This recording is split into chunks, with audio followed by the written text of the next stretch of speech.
Baik, terima kasih pemirsa, masih di Damai Indonesiaku dan kita masih di sesi tanya jawab. Kalau tadi para jamaah bertanya ke para ustadz, nah saat ini di segmen ini guru-guru akan menanyakan langsung kepada para jamaah berkaitan dengan tema besar kita, mungkin ibro ataupun hikmah apa yang bisa diambil. Karena mungkin tidak hanya kita belajar dari para ustadz, mungkin kita juga bisa belajar juga dari para jamaah ya ustadz ya. Fadal Ustadz Kiai Haji Fahmi Salim mungkin bisa langsung turun ke jamaah untuk berinteraksi langsung, silakan. Masya Allah, terima kasih Mas Sofyan. Ini kita dialog aja ya.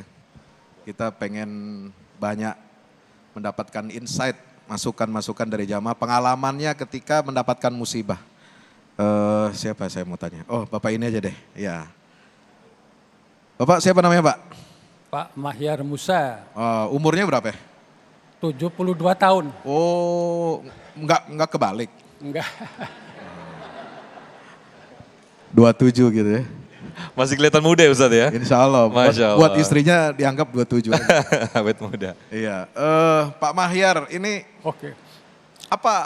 pernah nggak pengalaman apa musibah yang dirasakan paling berat? Yang paling berat, paling membuat apa ya? Kita itu betul-betul sedih dan kemudian kayaknya udah nggak ada pegangan lagi gitu. Iya, jadi begini. Kalau pengalaman saya, masalah musibah ini karena saya sudah siap menghadapi musibah itu, ya biasa-biasa saja. Oh, Gitu. gitu ya. Seperti kemarin nih, saya nyalon caleg. Oh, Iya kan?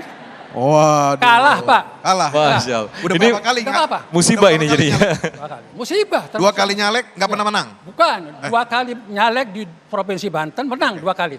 Oh menang 2 kali. Iya. Nyalek di sini nggak menang. Oh maksudnya di sini itu mana? Depok. Depok. Oh berarti Itu, jadi saya- memang bagus suaranya di Banten ya? Gimana? Jadi mungkin itu belum rezeki. Iya. Kalau belum rezeki itu juga termasuk musibah Ustaz ya? Iya. Iya musibah juga. Itu paling berat itu? Enggak juga, enggak Oh, paling enggak. berat. Biasa-biasa saja maksud Oh saya. biasa. Biasa-biasa saja. Iya. Gitu. Kira-kira Enggak ada yang berat. pernah jadi duduk sebagai anggota DPRD kemudian nyalon di tempat lain kagak jadi, itu perasaannya gimana? Ya perasaannya sih ada sih kecewa ya kan. Kecewa. Itu manusiawi kan. Manusiawi. Iya. Jadi kecewa. Kira-kira itu menyesal nggak pernah sudah keluar biaya gitu ya? Maksudnya bukan berarti apa ya ngasih-ngasih gitu, tapi gimana? Pernah Jadi- ada menyesal nggak gitu? Kalau karena saya udah pengalaman seperti itu, ya nggak pernah menyesal. Oh gitu. Kalah, menang, siap.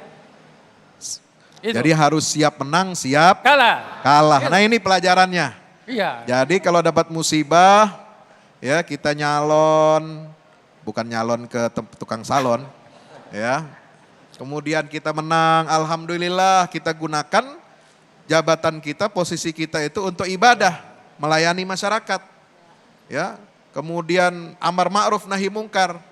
Kalau nggak dapat kesempatan lagi pun, jangan disesali, ya. Karena itu Allah mengatakan apa? Kalau kamu mendapatkan sesuatu, ya itu jangan sampai kamu bergembira terlalu berlebihan. Jadi kalau dipuji tidak melayang, Iya. kalau dicaci tidak Tumbang. tidak tumbang. Alhamdulillah. Terima kasih Pak Mahyar. Makasih, makasih. Alhamdulillah. Nah, sekarang saya mau ke Ibu dulu nih.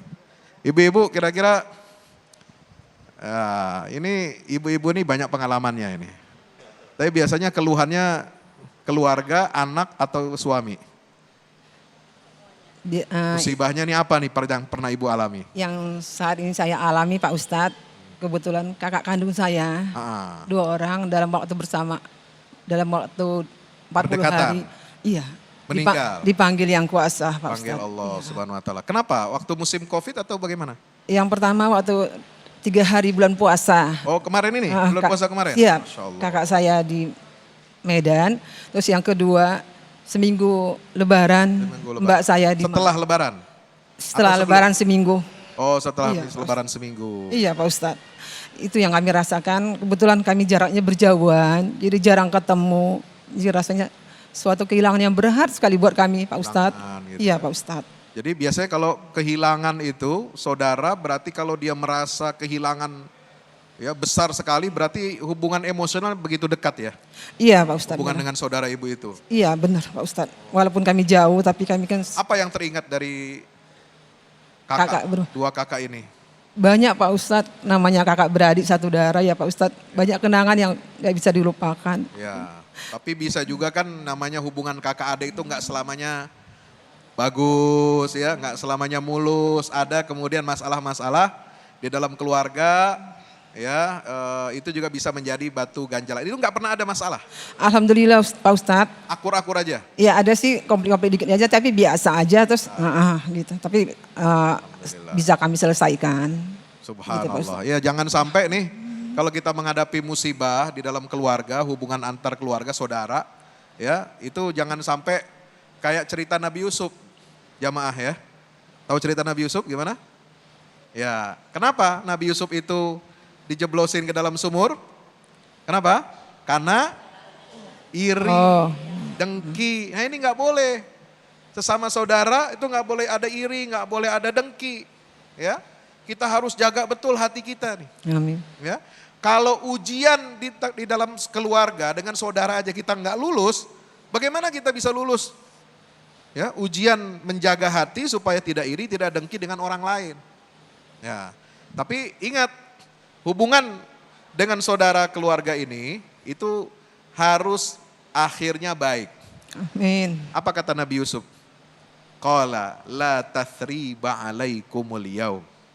Walaupun saudaranya jahat ya, walaupun saudaranya udah keterlaluan perbuatannya itu, ya, tapi kemudian pada hari ketika Nabi Yusuf menerima saudara-saudaranya, ya, mereka dalam keadaan membutuhkan bantuan dan diberikan bantuan oleh Nabi Yusuf sebagai seorang pejabat tinggi di Mesir, bahkan bantuan itu dilebihin. Ya. Apa kata Nabi Yusuf? La tathriba alaikumul yaum. Hari ini tidak ada pembalasan dendam. Allah telah mengampuni dosa-dosa kalian dan saya sudah mengikhlaskan. Nah itu penting. Menjaga hati, keikhlasan, hubungan dalam persaudaraan, ini harus betul-betul kita jaga. Insya Allah. Jangan sampai muncul musibah di dalam keluarga kita ini. Nauzubillah min. Menjali. Ada lagi nggak kira-kira? Hanya itu aja Ustadz. Pengalaman itu ya? Iya Ustadz, terima Luar kasih Pak biasa. Ustadz. Gimana Mas Agung? Baik, terima kasih Ustadz Fahmi Salim, boleh duduk kembali. Nah ini menarik apa yang tadi disampaikan oleh para jamaah, oleh Pak Muhyar dan juga Ibu kita tadi berkaitan dengan musibah kehilangan. Mungkin juga, ini juga mungkin yang dirasakan oleh beberapa saudara-saudara kita termasuk yang terkena musibah di Agam, Sumatera Barat. Musibah banjir bandang terjadi di sana. Nah mungkin ada kondisi iman kita itu naik turun Ustadz Fahmi Salim. Nah ketika kita di kondisi iman kita naik, kemudian mungkin kita akan mudah dengan bersabar, mungkin kita akan dengan ikhlas. Tapi ketika kondisi iman kita turun, ini tidak mudah sepertinya. Bagaimana Ustadz Fahmi Salim? Ya. Keimanan kita, kualitas kadar keimanan kita itu ditentukan sejauh mana diantaranya bagaimana kita menerima takdir Allah. Ya, menerima musibah itu. Ya, jadi semakin kita sabar, semakin kita berbaik sangka kepada Allah, ya, itu derajat kita itu di mata Allah itu tambah naik. Ya. Tapi kalau sebaliknya, ya, iman kita itu ternyata lemah, rendah dan tidak dalam kondisi yang prima, itu bisa kita apa? Kita buruk sangka kepada Allah, kemudian kita menggerutu, kemudian kita menyalahkan keadaan. Bahkan ada orang yang gak kuat-kuat imannya, lalu kemudian apa? Karena banyak hutang, banyak pinjaman, gak mampu dia bayar, anaknya untuk beli susu, ya gak mampu dia berikan, ya kemudian dia banyak meminjam, akhirnya kenapa? Dia mengakhiri hidupnya dengan cara bunuh diri. Nah ini menunjukkan keimanan itu penting. Ya. Jadi keimanan kita ini harus kita jaga. Bagaimana menjaga dan merawat maintenance iman? Yaitu diantaranya dengan apa? Dengan kita senantiasa berhusnuzon kepada Allah. Dengan kita memperkuat hubungan kita dengan Allah dengan apa? Salat, dengan berzikir kepada Allah Subhanahu wa ta'ala. Insya Allah. Insya Allah. Baik, terima kasih Ustadz Fahmi Salim. Nah, di segmen berikut nanti Ustadz Asmar Lambo yang akan berinteraksi langsung masih di sesi tanya jawab bersama para jamaah yang ada di sini. Tetaplah bersama kami di Damai Indonesiaku.